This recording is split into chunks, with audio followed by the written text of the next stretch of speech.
waaw dégg ñu may sonal ak ay charisme quoi charisme daa am lu ko gën muy personnalité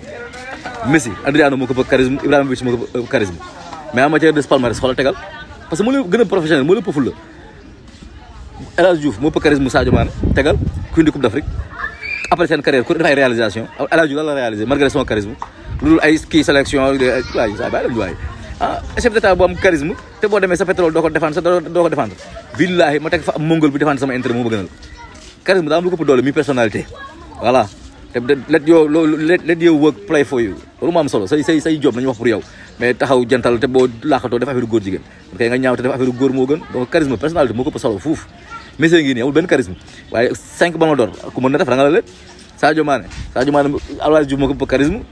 ñëw leen nañ def réalisation El Hadj Diouf de këram koo gis nga néew kakatar zéro réalisation Sadio Mané moo ñëppal njëriñ jël prix Socrate fa lay tabax ay affaire alañ charisme El Hadj Diouf lu mu ko jëriñ loolu ay tatouage mel ni malfra mexicain ñu jàmm waay yéen jamaay ñoo doxalal séeréer bon teint waaw fier di wane sa yaay wane fi nga dëkk dem village loolu la ñu gëm we proud of you bro waaw amuñ seen jot nag dama na may tëj chaîne bi sax parce que kii nañ mais danaa liggéey bi léegi la gën a commencé parce que léegi ñu ñoo ne ci bu waral waaw il faut ñu am ñu défendre